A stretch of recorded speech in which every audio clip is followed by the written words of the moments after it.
sejak kebangkitan ulama bersama pengikut-pengikutnya istiqomah dan setia jaga akidah dan sunnah Rasulullah. Alhamdulillah segala puji baginya ulama bersama pengikut-pengikutnya istiqomah dan setia menjaga agama nusa dan bangsa. Mari kuatkan niat kita, kita bulatkan tekad kita, terus lanjutkan amal kita, mengembangkan hikmah kita. Assalamualaikum warahmatullahi wabarakatuh.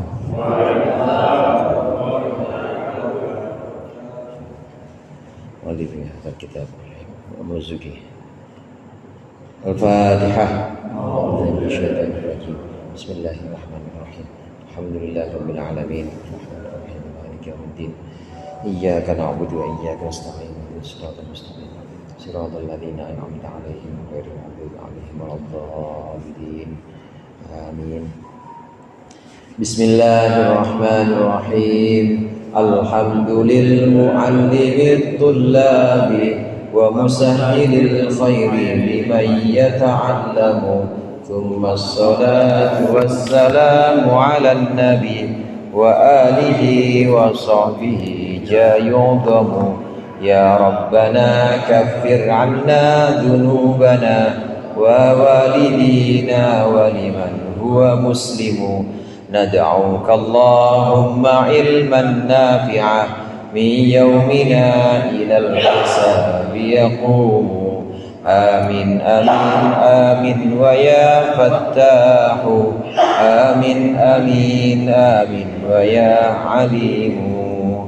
Bismillah walhamdulillah wassalatu wassalamu ala sayyidina Muhammadir Rasulillah wa ala alihi wa ashabihi wa man tabi'a hudahu wa jama'atah. Wala hawla wala quwwata illa billah. Amma ba'du. Yang sama-sama kita muliakan Pak Haji Muhtar, Ustaz Haji Ahmad Nasir, segenap pengurus Majelis Ta'lim Al-Huda dan seluruh jamaah yang dirahmati oleh Allah. Alhamdulillah malam hari ini kita lanjutkan kembali pengajian dua kitab, insyaallah kitab Nurul Dzalam dan juga kitab Durusul Fiqhiyah Al-Harakatul Rabi'ah. Mudah-mudahan apa yang akan kita pelajari menjadi ilmu yang bermanfaat dunia akhirat. Amin ya rabbal alamin. Nurul Dzalam pembahasan tentang akidah atau tauhid, sedangkan Durus Fiqhiyah sebagaimana namanya ini sebagai pembahasan fikih.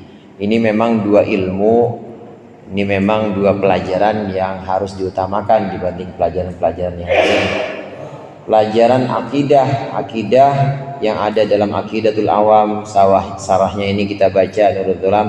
Ini pelajaran yang memang wajib, karena keimanan kita, keimanan seseorang kalau hanya sekedar taklid, ikut-ikutan, itu sah, diterima, sah, boleh-boleh aja. Cuma dosa karena nggak ngaji akidah. Nah, kita ngaji akidah, kita ngaji Nurul Dzalam, ini bagian dari kewajiban yang harus kita laksanakan. Ada orang misalnya ditanya, "Bang, nabi yang wajib diimani ada berapa?" Ada 25. Terus buktinya kalau Allah menurunkan para nabi itu apa aja? Ya tahu dah, gue mau ikut-ikutan doang. Misalnya begitu, nggak bisa mendirikan hujah, nggak bisa mendirikan argumentasi, maka imannya diterima, cuma dia kena dosa, nggak belajar. Kena dosa karena nggak belajar. Tapi kalau udah belajar, kemudian udah ngaji, masih belum bisa juga mendirikan hujah, ya udah insya Allah udah gugur kewajiban. Ini belajar akidah nih. Nah, durus fiqhiyah atau pelajaran fikih ini juga demikian, termasuk bagian ilmu yang harus didahulukan dibanding ilmu yang lain. Ilmu-ilmu yang lain bagus dipelajari, tapi yang dua ini adalah ilmu yang lebih didahulukan dibanding ilmu yang lain. Kita belajar misalnya ilmu tentang mantik atau logika, ilmu tentang usul fikih boleh, bagus usul fikih bagus, tapi yang didahulukan adalah dua ini, yaitu akidah dan juga fikih. Pembahasan kita Aqidatul Awam sudah sampai tentang iman kepada apa yang dibawa oleh para rasul, apa yang dibawa oleh Nabi Muhammad SAW, dan juga nanti diikuti dengan iman kepada hari akhir. Qala al-musannif rahimahullah wa nafa'ana bihi wa bi ulumihi wa bi barakatihi fid dharain amin. Wa kullu ma ata bihi ar-rasulu fa haqquhu at-taslimu wal qabulu.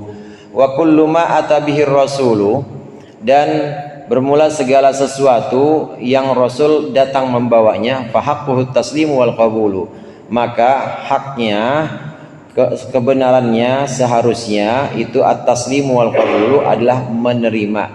Taslim itu artinya menerima dengan sepenuh hati, wal qabulu dan juga penerimaan yang tanpa penolakan. Terhadap apa yang dibawa oleh Rasulullah kita harus taslim, kita harus qabul, kita harus menerima, dan kita harus pasrah, jadi tidak mempertanyakannya. Rasulullah mengajarkan kita tentang kewajiban sholat 5 waktu, lakuin aja, nggak usah dipertanyakan. Emang apa kok harus 5 waktu, kenapa nggak 7? Nggak usah ditanyain, kerjain aja. Rasulullah membawakan kepada kita kewajiban puasa Ramadan. Emang kenapa kok dipilihnya Ramadan, bukan pakai puasa November gitu? Puasa bulan November, nggak usah ditanyain, langsung jalankan saja. Ini taslim namanya. Kita menerima, artinya kita menerima dan melaksanakan apa yang diajarkan oleh Rasulullah. Ini wajib kita terima, wajib kita laksanakan, terutama ibadah-ibadah yang sifatnya fardu, seperti ibadah-ibadah yang ada dalam rukun Islam, syahadat, kemudian sholat, zakat, puasa, haji. Ini harus taslim, menerima begitu saja. Menerima dalam arti kita setuju dan kita melaksanakan tanpa banyak pertanyaan. Apa yang dibawa oleh Rasulullah harus kita terima, wajib kita taslim. Taslim itu menerima tanpa pertanyaan dan juga tanpa komplain atau protes-protes. Wajib kita mentaati Rasul. Qauluhu ata bi qasril hamzati ay jaa. Kata-kata ata dalam perkataan musannif ini artinya datang, yang datang. Rasul datang membawanya. Wa yastamilu laziman wa muta'addiyan. Kadang-kadang ata ini berfungsi atau yustamalu digunakan sebagai fi'il lazim atau fi'il muta'addi. Wa amma ata bil maddi fa ma'nahu a'ta. Adapun ata sama asal katanya dari ata juga, sama diikutan wazan af'ala, maka ini artinya a'ta, yaitu memberikan. Fayata'adda ila maf'ula ini, maka dia butuh atau muta'addi kepada dua maf'ul. Ada wala tahsabannal ladzina atahumullahu. Ata dengan ata beda. Kalau ata artinya memberikan, kalau ata artinya datang. Ini pembahasan sorofnya. Walaysa ma huna ala hada, walaysa ma huna ala hada. Qauluhu fahaqquhu taslimu. Dan perkataan musannif di sini fahaqquhu taslimu, haknya adalah at-taslim, menerima. Maksudnya fawajibuhu alaina, wajib atas kita, al-i'tirafu ayil iqraru bisihhatihi, yaitu pengakuan atau ikrar tentang sah atau tentang kebenarannya. Qauluhu wal qabul bil fathi wad dhammi, boleh qabul, boleh kubul. Lugatan hakaha Ibnul Arabi wa hadzal masdaru nadirun. Ini masdar tapi langka. La yusma'ul masdaru maftuhal fathi maftuhal fa'i ala hadzal wazni. Tidak pernah ada masdar dengan fathah huruf fa fiilnya illa lafdzul qabul, kecuali lafaz qabul khassatan, secara khusus. Ay wajibuhu alaina, ini artinya wajibnya yang dibawa oleh Rasul alaina atas kita, dan juga tasdiquhu, membenarkannya, wa akhdhuhu, dan mengambilnya. Penjelasan sorofnya sudah, penjelasan makna. Maksudnya apa yang dibawa oleh Nabi Muhammad ini harus kita sikapi dengan sikap yang disebut dengan taslim. Apa itu taslim? Taslim itu mengakui sampai muncul ikrar. Saya yakin bahwa sholat 5 waktu atau maktubah wajib. Harus muncul ikrar seperti itu. Atau ikrar secara umum. Ikrar secara umum ya asyhadu an la ilaha illallah wa asyhadu anna Muhammadar Rasulullah.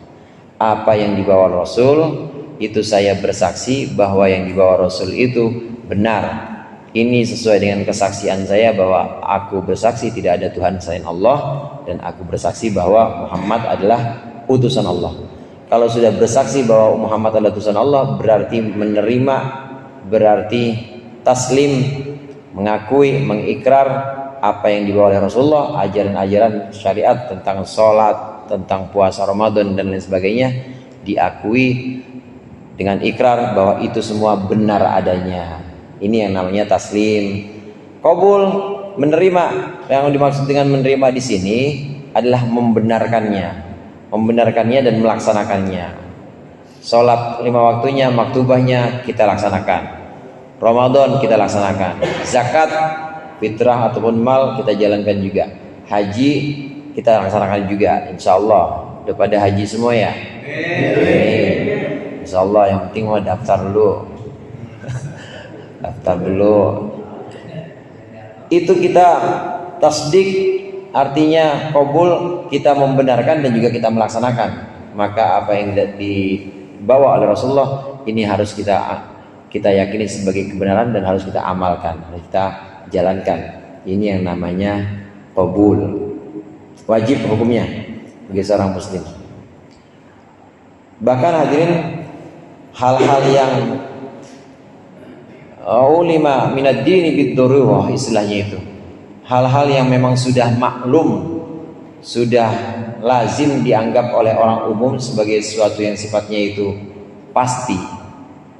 Ini wajib diimani sebagai kebenaran. Apa sesuatu yang sifatnya pasti? Yang ada dalam rukun iman, yang ada dalam rukun Islam. Syahadat, sholat, puasa, zakat, haji. Itu udah ulima minad darurah atau maklumun minad darurah fid din. Itu sesuatu yang sifatnya pasti dalam agama, itu pasti udah maklum bahwa itu kewajiban. Harus kita terima dan harus kita akui itu sebagai kewajiban yang memang dibawa oleh Rasulullah dan kita harus menerimanya. Andai ada orang kemudian mengingkari salah satu dari yang 5 ini rukun Islam, maka dia bisa dihukumi murtad. Itu maksudnya harus qabul, maksudnya harus taslim, menerima dan kita melaksanakan. Yang 5 ini tidak boleh diingkari. Kalau mengingkarinya maka bisa dianggap murtad atau dianggap kufur. Naudzubillah. Orang yang tahu, orang yang punya keyakinan atau punya dalam hati itu punya penentangan terhadap yang 5 ini yang dianggap sebagai sesuatu yang sifatnya pasti dalam agama, dia mengingkarinya maka bisa dihukum kufur. Adapun di luar itu, contoh misalnya, di luar itu sesuatu yang sifatnya tidak mesti atau belum pasti, sifatnya bukan doruri, masih diperselisihkan ulama, nah dia mengingkarinya maka tidak bisa dihukum kufur. Contoh tahlilan misalnya, ada orang nggak setuju sama tahlilan, tahlilan mah itu nggak pernah diajarkan oleh Rasulullah, nggak bisa kita hukumi kufur, nggak bisa, karena itu bukan sesuatu yang sifatnya ma'ulima minad dini bid-darurah, sesuatu yang sifatnya dari agama, itu sebagai suatu kepastian. Karena masih ada khilaf atau perbedaan pendapat tentang tahlil. Tapi kalau yang sudah pasti dan seluruh faham atau mazhab dalam Islam mengakui kewajibannya, ada orang ingkar maka dihukumi murtad boleh. Hubungannya dengan akidah, ini mengimani, mempercayai dan juga menerima apa yang dibawa oleh Rasul. Ini berupa ajaran-ajaran yang sifatnya ma'ulima minad dini bid-darurah, sesuatu yang sifatnya pasti dari agama, seperti rukun Islam, rukun iman dan lain sebagainya. Itu kalau merupakan sesuatu yang pasti wajib kita terima. Wa ma atakumur rasul, qala Allah Ta'ala berfirman, wa ma atakumur rasulu ay a'takum fakhuduhu wa ma nahakum anhu fantahu. Dan apapun yang datang kepada kalian, siapa rasulu, utusan, maksudnya Nabi Muhammad, apapun yang Nabi Muhammad bawa untuk kalian, berikan untuk kalian, fakhuduhu, maka ambillah. wa ma nahakum anhu fantahu, dan apa yang dilarang oleh Rasulullah darinya maka fantahu, maka berhentilah kalian. Ini dasar dari kewajiban kita menerima apa yang dibawa Rasulullah. Wa ma atakumur rasulu fakhuduhu wa ma nahakum anhu fantahu. Apapun yang Rasulullah bawa untuk kita maka laksanakan. Apapun yang Rasulullah larang tinggalkan. Ini dasarnya ayat ini. Qala Iwadun al-Ghamrawi, berkata Syekh Iwad al-Ghamrawi, wa aujabat tasdiqa lil amini fi kulli ma jaa bi fid dini jaa bihi fid dini kadza imtithalul amri indal amri wal intiha binahi an amri. Ini berupa bait juga, perkataan seorang ulama namanya Iwad al-Ghamrawi. Wajib dan wajiblah tasdik, membenarkan lil amini kepada al amin, maksudnya Nabi Muhammad, fi kulli ma jaa bihi fid dini, dalam setiap perkara yang Rasulullah datang membawanya dalam urusan agama. Kadam tithalul amri indal amri, begitu juga melaksanakan perintah di saat urusan. Wal intiha binahi an amri, dan juga berhenti dari larangan, berhenti dengan larangan atau sebab larangan itu sebagian dari perintah. Fal aminu huwa Rasulullah, tasdik, taslim istilah lainnya, kemudian qabul, menerima, melaksanakan, siap, jangan siap-siap doang ya, siap bos, bang itu siap tapi nggak dilaksanakan, itu namanya tidak qabul. Kalau gitu hanya sekedar siap. Kalau ini tasdik, taslim, qabul, ini siap, dilaksanakan benar, ini hukumnya wajib yang disampaikan oleh Rasulullah, yang dibawa oleh Rasulullah berupa kewajiban yang pasti dalam agama, ini wajib kita laksanakan. Larangan juga begitu, larangan yang sifatnya pasti dalam agama dan sudah maklum diketahui. Zina haram, itu sudah maklum diketahui. Judi haram, sudah maklum diketahui. Kemudian khamar haram, itu sudah maklum minad din, sudah maklum dari agama, diketahui, maka wajib ditinggalkan. Nah kalau yang sifatnya itu khilafiyah, nah ini masih perlu ditinggalkan, harus ditinggalkan. Tapi andai dia ada orang yang kemudian tidak setuju, ini tidak bisa dihukumi sebagai kufur. Ada orang misalnya tentang larangan ini, tentang larangan menyentuh perempuan yang mahram setelah berwudu. Kenapa ada larangan? Karena itu membatalkan.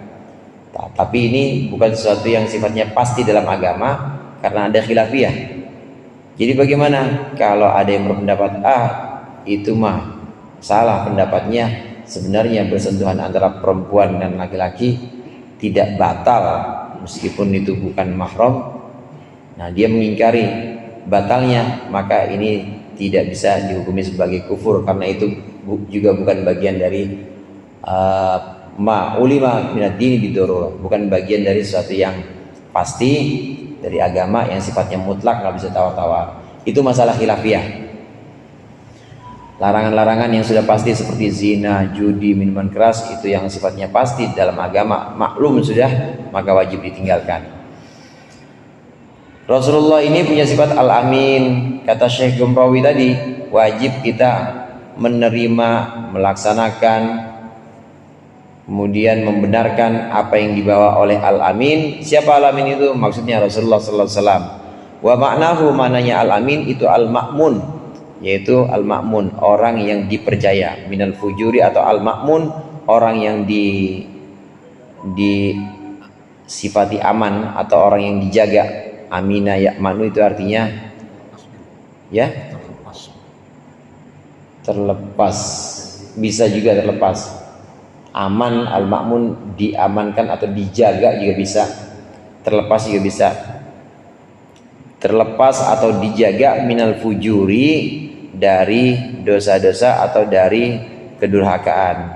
Summiya bidzalika, dinamakan Rasulullah dengan sifat al-amin itu li'annahu laisa lahu ghadrun, karena tidak ada bagi Rasulullah ghadrun, satu kedurhakaan. Wa qauluhu, dan perkataan Syekh Gomrawi imtithalul amri indal amri itu maksudnya diddun nahyi, lawannya nahi atau larangan. Wa jam'uhu awamir, jamaknya amrun perintah, itu jamaknya adalah awamir. Wa qauluhu binahi an amri ay halun wa jam'uhu umur. Amrun di sini bisa punya dua arti. Ada yang artinya perintah, lawannya larangan. Ada amrun yang artinya urusan. Urusan di sini sama seperti hal atau keadaan. Kadam tithalul amri indal amri. Nah, ini yang punya arti larangan. Wal intiha binahi an amri, ini yang arti urusan, yang arti keadaan. Ini penjelasan dari Syekh Nawawi Banten. Nah, dari sini hadirin kita bisa pahami bahwa apa yang disampaikan oleh Rasulullah, mulai dari bagian keimanan iman kepada Allah, kepada malaikat, kitab-kitab, pada para utusan, iman kepada hari akhir, qada dan qadar, itu wajib kita terima dan wajib kita laksanakan, kita benarkan. Hati kita wajib meyakini dan mengimani, karena itu yang dibawa oleh Rasulullah. Begitu juga bagian keislaman, syahadat, sholat, puasa, zakat, haji, yang kita kenal dengan rukun Islam. Nanti ini melahirkan ilmu syariat atau fikih, ini juga wajib kita terima. 5 ini pokok, wajib kita terima, wajib kita benarkan dan kita laksanakan. Dan juga yang datang dari Rasulullah seperti ihsan. Ihsan ini bagian yang dibawa oleh Rasulullah, bagian agama. Ada iman, ada Islam, ada ihsan yang ketiga. Ihsan ini rasa kita, ihsan ini adalah sikap hati kita saat kita melakukan ibadah dan bahkan melakukan semua kegiatan. Definisi atau ta'rif ihsan yang disampaikan oleh Rasulullah, ihsan itu anta'budallaha ka'annaka tarahu fa illam takun tarah fa innahu yaraka.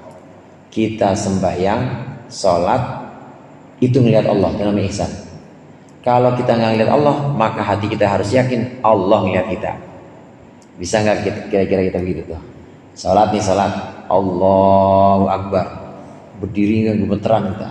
Ya orang berdiri di depan raja segala raja, kita berdiri di hadapan Khalik, di hadapan yang nyuruh kita sholat, itu gemeterannya minta ampun. Kali di situ Allah ngelihat ke dalam hati kita, lihat dalam hati kita, masih ada urusan selain Allah, masih ada kecintaan selain Allah, kan dilihatin sama Allah. Nah, itu namanya ihsan. Kita ngelihat bahwa Allah itu hadir, kita ngelihat bahwa Allah itu ada, itu namanya ihsan. Kalau belum bisa begitu, minimal kita sholat itu merasa dilihatin sama Allah. Jadi hati-hati, kita lebih awas, nggak sembarangan sholat. Ya, sholat sih nginjekin sebelahnya, kakinya diinjek, ya. Jadinya berantem aja sama teman sebelahnya, nggak merasa bahwa Allah lagi ngawasin dia. Minimal kita ngerasa bahwa Allah ngawasin kita. Kalau Allah ngawasin kita, maka kita pasti sholatnya nggak sembarangan. Imam Ghazali itu ngajarinnya, kalau kita sholat masih petakilan, sholat masih celingukan sana kemari, masih kemana-mana, coba bayangin di situ ada guru kita, guru yang ini dah yang paling kita takutin. Siapa pemutar yang paling kita takutin? Yang paling galak lah pokoknya. Yang paling galak itu lagi ngawasin kita, kayak kita bocah lagi sholat diawasin sama guru yang paling galak. Nah, bayangin di situ ada guru kita. Nah, kalau di situ muncul rasa takut dan muncul khusyuk minimal khusyuk badan lah, badan kita nggak gerak-gerak. Kalau udah muncul seperti itu, lanjutin sholat. Tapi nanti setelah berjalan beberapa kali, tanya lagi sama diri kita, ente sama guru segitu takutnya, sampai sholatnya rapi banget, tapi sama Allah kagak ada takutnya, gituin tuh hawa nafsu tuh. Ente diawasin sama bos, kayaknya cakep banget kerjanya, Tapi sama Allah yang ngawasin tiap hari, kagak ada takut-takutnya. Digituin hawa nafsu, harus digituin emang.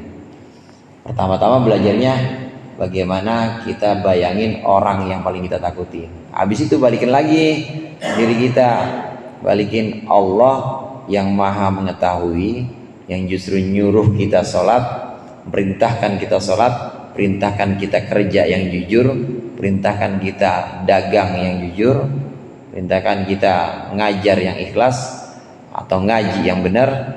Ini ngelihat kita terus. Sama guru takut banget, sama Allah kok kagak ada takut-takutnya, bikin malu tuh hawa nafsu kita. Nah, kita kembalikan seperti itu. Karena hawa nafsu itu emang kayak anak kecil. Hawa nafsu itu kayak anak kecil.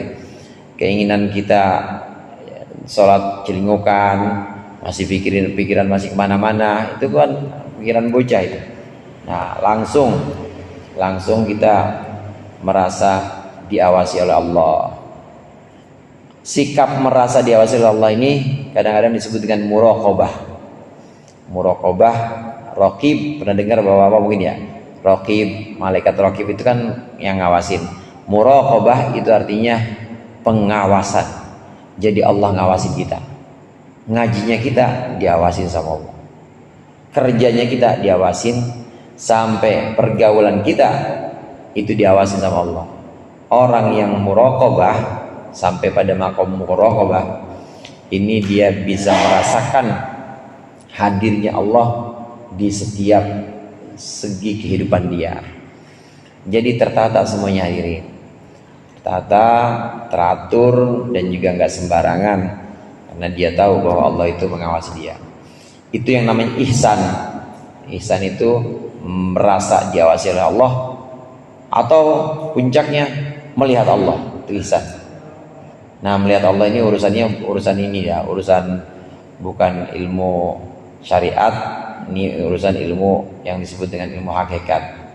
Kalau melihat Allah di sini nanti butuh guru-guru khusus, guru-guru yang kadang disebut sebagai mursyid.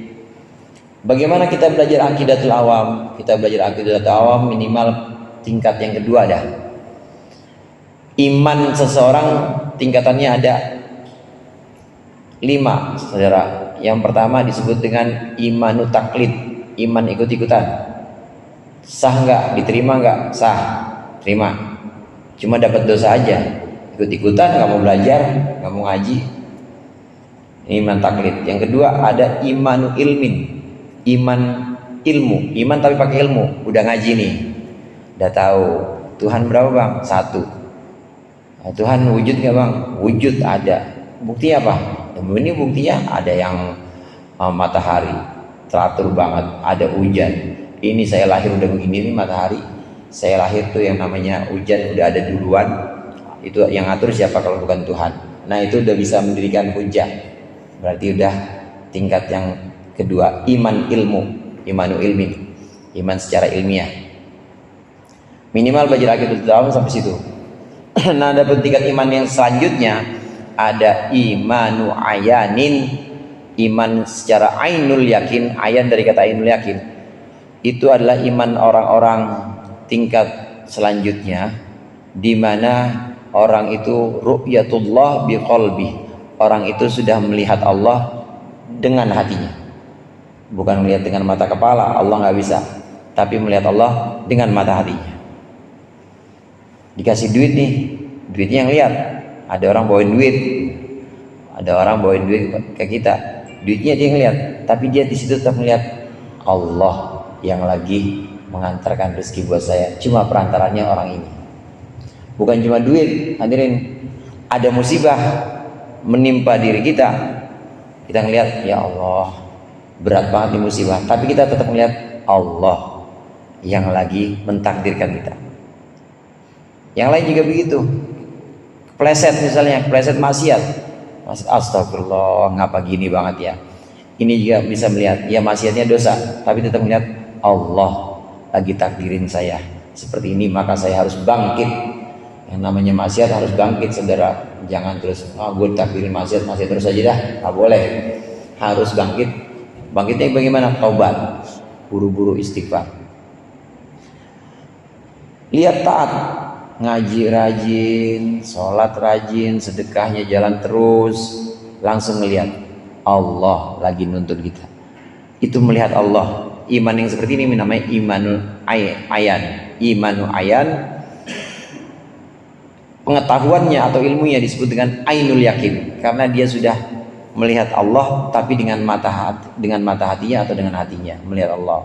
Tingkat ketiga. Ada tingkat keempat yang disebut dengan imanu haqqin, iman yang benar, iman yang hak. Ini bukan hanya melihat Allah, bukan hanya melihat Allah dengan hatinya, tapi melihat Allah dalam segala sesuatu. Ini yang dalam pelajaran tasawuf kadang-kadang disebutkan al-arif yarallaha fi kulli syai'in. Orang yang mengenal Allah melihat Allah dalam segala sesuatu. Kalau yang tingkat sebelumnya tadi masih musibah, ya Allah berat gitu ya. Ya Allah berat, tapi saya yakin Allah ini yang sedang takdir. Itu yang tingkat sebelumnya masih begitu. Tapi tingkat yang keempat ini udah nggak ada ngeluh, karena dia melihat Allah. Dia udah nggak minta pindah dia. Ya Allah angkat musibah ini, nggak minta itu, karena dia udah melihat Allah dalam segala sesuatu. Kita ngelihat kekasih kita atau orang yang kita suka, orang yang kita cintai, kita ngelihatnya ada di tempat yang kira-kira ya kita, kalau secara nalar umum orang-orang nggak bakal suka janjian ketemuan di tempat yang bau misalnya gitu ya, atau ketemu di tempat yang bau di pelbak misalnya. Tapi sama kedemenan kita, kira-kira demen nggak kita kan? Jadi aja, nggak pakai ngeluh ya Allah nih bau banget, nggak pakai. Kenapa? Karena udah ngelihat kekasih dalam segala sesuatu. Nggak ada ngeluh dan nggak minta pindah ini senang, nggak minta pindah, udah pokoknya ridho aja. Ini disebut dengan iman hak. Pengetahuannya disebut dengan hakul yakin. Makomnya disebut dengan makom musyahadah. Musyahadah itu menyaksikan Allah dalam segala sesuatu. Kalau yang sebelumnya disebut makom muraqabah yang sempat kita singgung tadi. Yang paling tinggi itu namanya imanu haqiqatin atau iman hakikat. Iman hakikat ini melihat, bukan hanya sekedar melihat Allah dalam segala sesuatu, tapi sudah lebur dan sudah menyatu dalam kemahaesaan Allah atau wahdaniyatullah, melebur dalam keesaan Allah. Jadi kalau sudah melebur, saya bandingkan dengan tingkat sebelumnya. Kalau tingkat sebelumnya dia masih bisa melihat ini saya, ini kekasih, masih bisa melihat ini saya, ini lawan saya atau orang yang saya kasih, masih ada dua. Tapi kalau tingkat yang terakhir udah hilang semuanya, cuma ada satu, cuma ada Allah. Makomnya disebut dengan fana. Fana itu ya hancur, lebur, dan dia udah nggak ada. Nah fana ini kadang-kadang menimbulkan igawan atau syatohat sebutannya. Kadang-kadang orang ahli-ahli sufi mengucapkan kata-kata yang secara syariat itu bisa kufur. Ini makom fana. Bagaimana kita belajar aqidatul awam? Cukup sampai tingkat kedua. Kita imannya iman secara ilmu, bisa mendirikan bukti atau dalil. Nah kalau mau tingkat iman yang lebih tinggi, ngajinya sama guru-guru mursyid, ngajinya sama guru-guru yang memang punya lisensi ya, atau punya izin untuk mengajarkan thariqah atau mengajarkan ajaran-ajaran khusus itu. Imanuna biyaumi akhirin wajab wa kulli ma kana bihi minal ajab. Imanuna biyaumi akhirin wajab, wallahu a'lam.